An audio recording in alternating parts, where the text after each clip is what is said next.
लोग कहते हैं कि हमने कौन सा पाप किया है तो हम कथा सुने।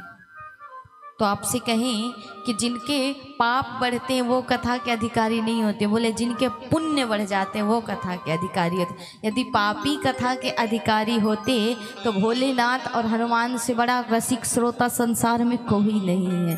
तो क्या भोले बाबा पापी हो गए, हनुमान जी पापी हो गए महाराज? तो कहने वाला स्वयं मूर्ख है। बताओ, लोग कहें कि हमने कौन सा भी पाप किया जो कथा सुन ले अभी से। तो जिनके पाप बढ़ते हैं वो कथा नहीं सुनते, बोले जिनके पापों का क्षय हो जाता है, नाश हो जाता है और पुण्य बढ़ जाते हैं वो इस कथा के अधिकारी होते हैं। कहा है ना कि रामकृष्ण परमहंस जी कहते हैं कि संसार में दो प्रकार की मक्खियां होती हैं।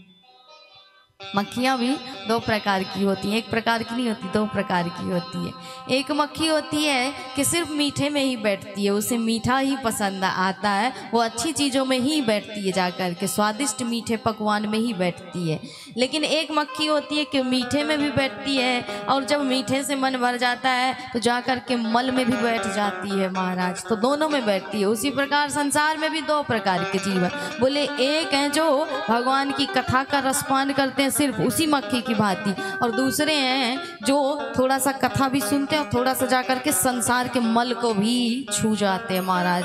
संसार में श्रोता भी दो प्रकार के हैं महाराज, एक सिर्फ हरि की कथा का आनंद लेते हैं और दूसरे सिर्फ संसार के मल में लिप्त हैं। इसलिए सांसारिक जो जीव कहे कि हमने कौन सा पाप किया तो कथा सुनने, तो कहना कि तुम्हारे पुण्य नहीं उदय हुए इसलिए तुम कथा के अधिकारी नहीं। हमें ईश्वर ने चुना क्योंकि हमारा पुण्य जागा है, हमारा भाग्य उदय हुआ, इसलिए हम इस कथा के अधिकारी बने। नहीं तो आपका नगर बहुत बड़ा है, आपका जो ग्राम है, कस्बा है, जो भी कहते हो आप, वो बहुत बड़ा है महाराज। हमने भी शोभा यात्रा में देखी थी, पर उतनी संख्या लोगों की नहीं होती जितना बड़ा नगर है। तो कहा जाता है कि हरि की कथा में वही आते हैं जिसे हरि चुनता है। इसलिए इस मन को लगाइए, हमारा सौभाग्य है कि हम इस कथा के भागीदार बने हैं। इसके एक योग ईश्वर ने हमें बनाया है, चुना है, और हम इस कथा के भागीदार बने।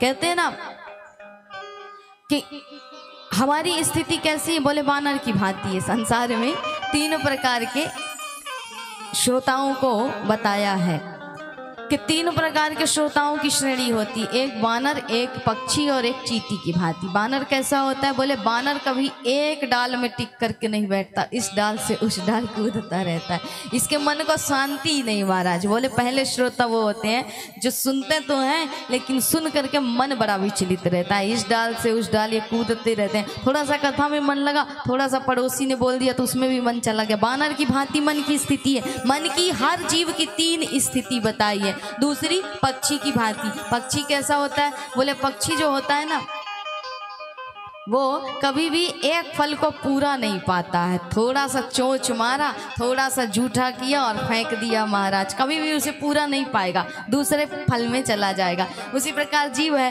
थोड़ा सा रस लिया कथा का और फिर उसी प्रकार उसे छोड़ करके भाग करके चला गया, संसार में लिप्त हो गया। तीसरी होती है पिपलिका अर्थात चींटी।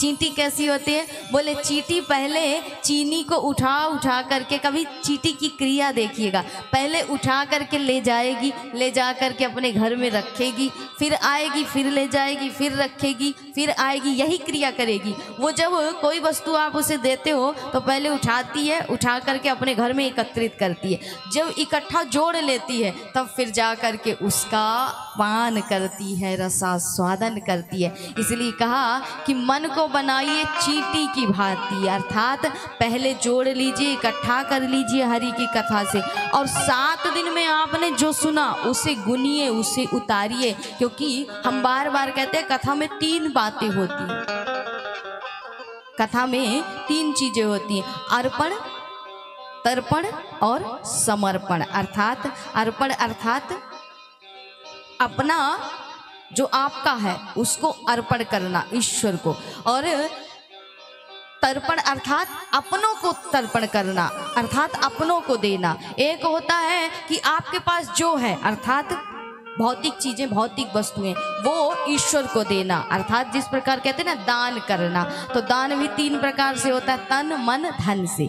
जिसकी जो सामर्थ्यता होती है वो उससे दान करता है। सबके पास धन नहीं होता, लेकिन मन सबके पास होता है। किसी के पास तन भी असमर्थ है, योग्य नहीं है, तो तन से भी नहीं कर पाता, लेकिन मन हर एक के पास है, चाहे वो गूंगा हो, लंगड़ा हो, बहरा हो, अंधा हो, कोई भी हो, पर मन सब। तो हर धर्म अनुष्ठान में, यज्ञ में दान अवश्य करना चाहिए, क्योंकि कहा जाता है अक्सर, ऐसा शास्त्रों में लिखा है हमारे, कि जो आप धन कमाते हो अगर दान नहीं करते हो, जो कमाया हुआ आपका धन है उसे कहाँ कहाँ लगाना चाहिए।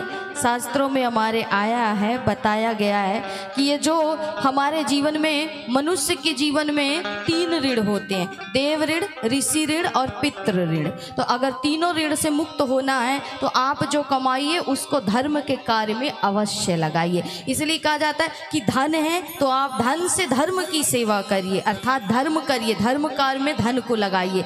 लेकिन अगर नहीं है तो आप तन से सेवा करिए, तन से तो सामर्थ्य है ना, तो तन से भी सेवा होती है। भगवान के यज्ञ स्थली में जाकर के अपने तन से सहयोग करिए, मदद करिए। तन भी आपका असमर्थ है तो मन से सेवा करिए। मन से सेवा कैसी? बोले हरि की कथा में आइए और कथा को सुनिए। इसलिए मन को बनाइए किसकी भांति? बोले चींटी की भांति। पहले 7 दिन में जोड़िए और जोड़ करके फिर उसे अपने जीवन में उतारिए, उसे गुनिए, अर्थात पहले सुनिए फिर उसे गुनिए। क्योंकि कथा में हमने बताया ना 3 चीजें होती हैं, अर्पण, तर्पण और समर्पण। अर्पण अर्थात अपना देना, तर्पण अर्थात अपनों को देना और समर्पण अर्थात अपने आप को दे देना।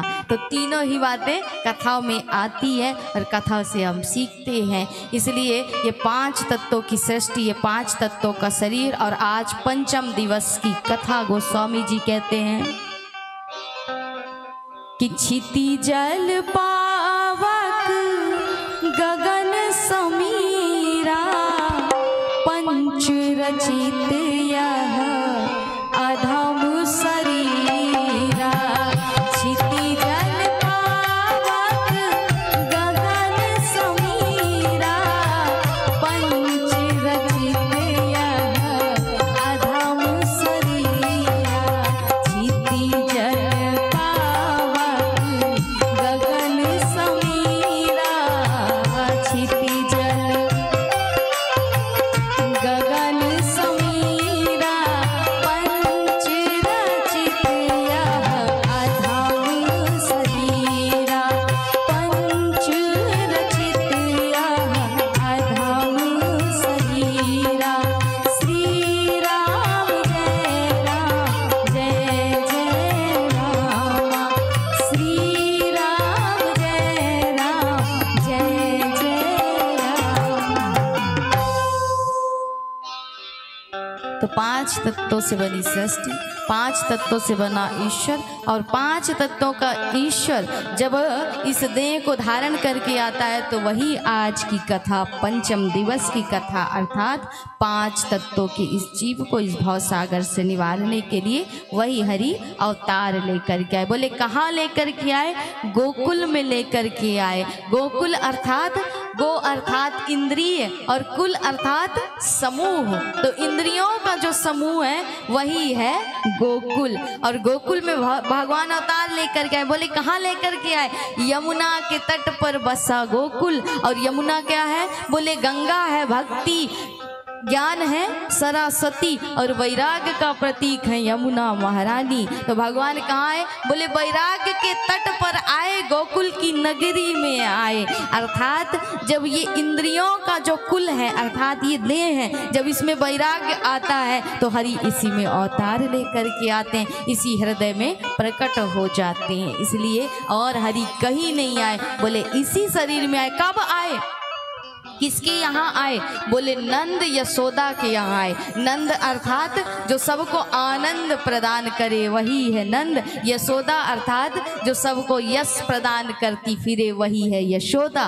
तो जिस जीव के अंदर वैराग्य आया, फिर उसे संसार में ना कोई मान चाहिए, ना प्रतिष्ठा, ना अपमान, किसी चीज की इच्छा होती नहीं है। फिर उसके जीवन में क्या होता है? वो दूसरों को ही यश देता फिरता है। जब दूसरों को यश देता फिरता है तो आनंदित रहता है, हर समय आनंदित रहता है। इसलिए जब ये मन आनंदित हो जाए और इसकी दृष्टि सम हो जाए और किसी में कोई भेदभाव ना रह जाए, न कोई चीज की इच्छा रह जाए, तो फिर भगवान इसी वैराग्य के तट पर इसी गोकुल में अवतार लेकर के आते हैं, अर्थात इसी हृदय में वो ईश्वर प्रकट हो जाता है। इसलिए भगवान अवतार लेकर के आए।